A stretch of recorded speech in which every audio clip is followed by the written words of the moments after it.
What is going on? It's your one and only boy CJ, and I'm back at it with another video. So today we're going to be learning about snakes.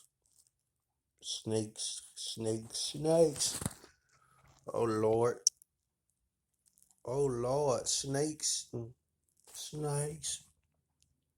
know what I mean? I ain't doing no snake, and I ain't doing no snakes. Nope, not me. So this is how we're going to do it. So I'm going to turn the camera to this way. To about this way. So y'all can be able to see the snake. Y'all can be able to see the snake. Ah, yes, sir. Yes, sir. Now, one thing I ain't never doing, I ain't never in my life doing, is being near a snake. Nope. You know, it's black people smart. Well, most black people trip over something in the movie, but not me. I'm calling it. So, but never mind me talking here. Y'all, fuck it. Y'all go ahead.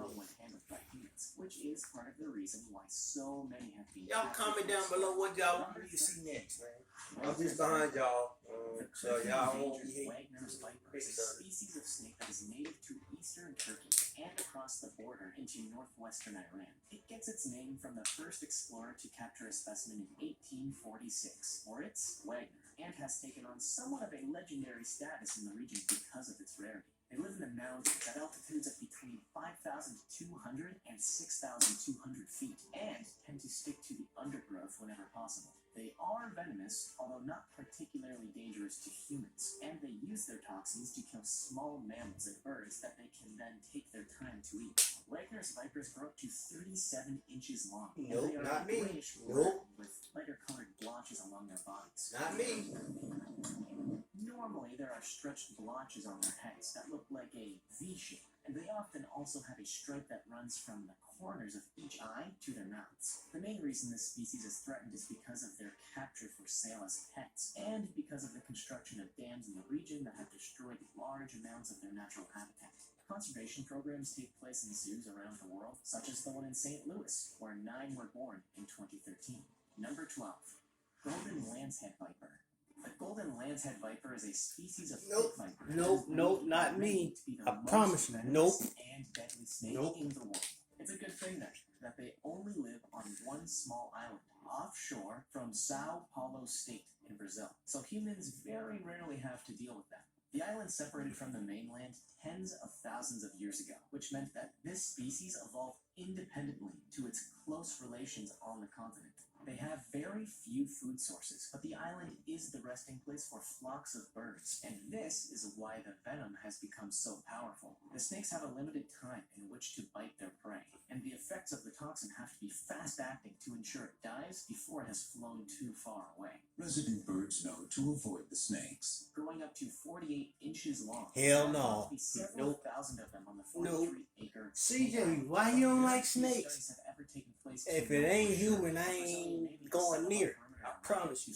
I don't mind being around a dog. I don't like cats. I don't mind being around a bird, but I don't like them either. I just like dogs and cheetahs and lions. I won't be around a lion, but I like lions. This is definitely one species we're fortunate is rare. Number 11. White cobra.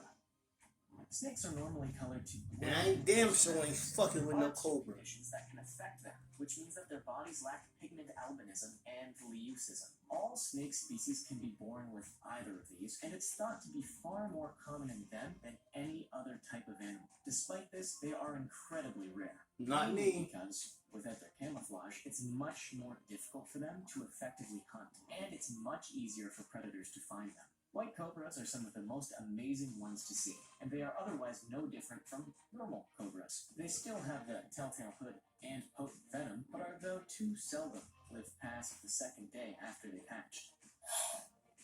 The gene that causes this is a recessive one, which means that 2 normal-colored snakes are able to produce them as offspring, but it won't occur in all of their eggs. In the wild, as they are extremely likely to live to adulthood, there are no instances of 2 white snakes mating. But if they were to, You all scary. of their new You ones scary. would also be white. I ain't Albino scary. and cystic snakes are I'm just too particularly smart. sought after as pets, but for a healthy one, it can cost many times the amount of a normal colored one. Number 10. Double-headed snakes.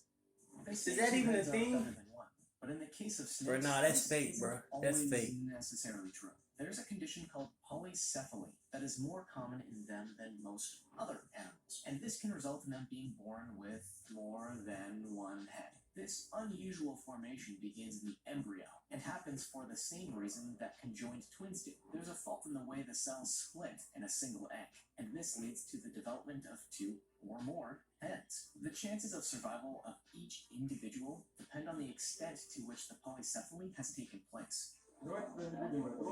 Sometimes only one of the heads is truly viable and has to carry around the dead weight, while in other specimens, both heads will have a brain, throat, and stomach, and although they may disagree on which direction to go, they have a higher likelihood of survival. It's still difficult for them though, and most die at a very young age. This rarity has meant that they command an extraordinarily high price. Hell no. Hell no. For sale for That shit fake. $150,000. Man, y'all leave a comment in the section. Do y'all believe in two-headed snakes? That's like saying you're gonna believe in the two-headed shark. You ever seen the movie, the three-headed shark? The movie, man, shit was pretty awesome, but at the same time, mad stupid. Between the two heads when they're feeding them, and for fear that one may actually try to eat the other when they're particularly hungry. Number 9. Antiguan racers.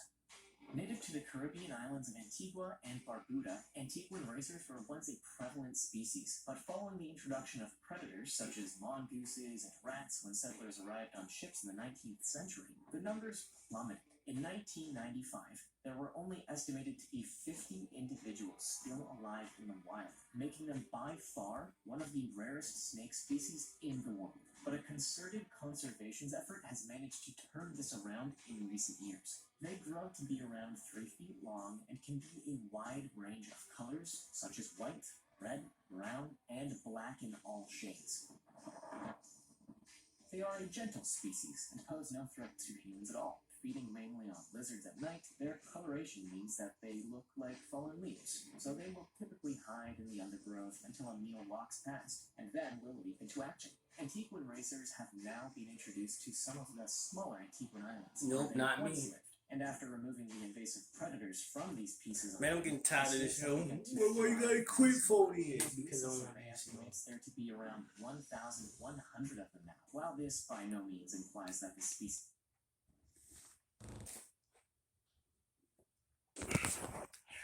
Hey y'all, look, man. Hey y'all, look. I ain't going nowhere near snake. Let me tell y'all a story. When I was younger, man, I did this thing where I was walking on this in the backyard in South Carolina. Walking, right? Doing a walk. Next thing you know, the snake come up. I took off. So that's the video I'm gonna tell y'all. This little story I tell y'all about. I'm gonna talk about it a little bit more later. Once again, I just wanted to hang out with y'all. It's your one and only boy CJ, and I am out of here with these snakes. Snake!